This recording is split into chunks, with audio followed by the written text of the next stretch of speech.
Hero to legend CS రావు గారు ప్రస్తుతం ఉన్న పరిస్థితుల్లో ల్యాండ్ పైన ఇన్వెస్ట్మెంట్ చేయొచ్చా? మంచి ప్రశ్న వీరేశం గారు.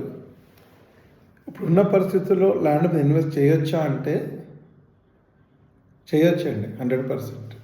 మామూలుగా ఎప్పుడైనా కూడా ల్యాండ్ అనేది ఈజ్ ఎ వాల్యుబుల్, ఎవ్రీడే పెరుగుతూనే ఉంటుంది తప్ప తగ్గడం అంటే ఏమీ ఉండదు. చాలామంది అంటుంటారు మార్కెట్ అది డౌన్ అయింది లేదు అని అంటుంటారు. ఇప్పుడు మార్కెట్ లేదు అని అంటూ ఉంటే ఇప్పుడు చాలా వరకు మనము రిజిస్ట్రేషన్ ఆఫీస్ చూస్తూ ఉంటే స్లాట్స్ దొరకట్లేదండి. మన వరకు వచ్చే సదాశివపేట దగ్గర స్లాట్ సిస్టమ్ పెట్టారండి. మనము రిజిస్ట్రేషన్ చేయాలనుకుంటే 2 to 3 days మనం వెయిట్ చేయాల్సి వస్తుంది ల్యాండ్ రిజిస్ట్రేషన్ చేయాలనుకుంటే. అలానే మార్కెట్ ఉందండి. మార్కెట్ లేదు అనడం అనేది కరెక్ట్ కాదు. ఆల్వేస్ ఎప్పుడైనా కూడా మనం కొనాలి అనుకుంటే మీరు మంచి ఏరియా చూసి మంచి పర్సన్స్తో మీరు ఇంటరాక్ట్ అయ్యి చూస్తే మీకు కంపల్సరీ మంచి ల్యాండ్ దొరుకుతుంది. ఈ టైంలో మీకు మంచి రేట్లో కూడా వస్తుంది. ఒకటి. ఇంకోటి, మీరు ల్యాండ్ తీసుకోవాలనుకున్నప్పుడు మెయిన్ కొన్ని బేసిక్స్ చూసుకోండి.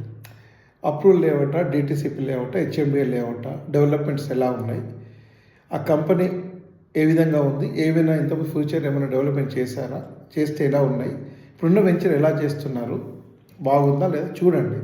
Developments main important. Plus area locality కూడా చూస్తే మీకు ఒక క్లారిటీ వస్తుంది. ఇప్పుడు ఎవరో చెప్పినా కూడా మీరు కూడా ఒక ఏజెంట్తో వెళ్ళండి, సైట్ వెళ్ళి చూడండి, అక్కడ కావాల్సిన లిక్విడ్ డాక్యుమెంట్స్ కానీ ఏవైనా చెక్ చేసుకొని ఎలా ఉన్నాయని చూసి అప్పుడు మీరు ఇన్వెస్ట్మెంట్ చేయవచ్చా వద్దని మీకు తెలుస్తుందండి. ఏది ఏమైనా ల్యాండ్ మీద ఇన్వెస్ట్మెంట్ చేయడం అనేది 100% ఇస్తే బెటర్ అండి. ఎప్పటికైనా కూడా ల్యాండ్ అనేది వాల్యూ పెరుగుతుంది కానీ తగ్గేది లేదు. రోజు రోజుకు ల్యాండ్ వాల్యూ పెరుగుతుందండి. మనం ఇంతకుముందు ఎగ్జాంపుల్ చూసుకున్నా, ఇప్పుడు మీరు తీసుకున్నా, ఇంతకుముందు మీరు ఎక్కడైనా ఇన్వెస్ట్మెంట్ చేసి ఉంటారు, మీకు తెలిసే ఉంటుంది ఇంతకుముందు తీసుకున్నానికి ఇప్పటికి ఎంత వాల్యూ పెరిగింది అనేది. ఏమంటారు వీరేశం గారు? వాస్తవమే సార్. సో ఇన్వెస్ట్మెంట్ చేయడం కరెక్ట్ అండి వీరేశం గారు. Thank you.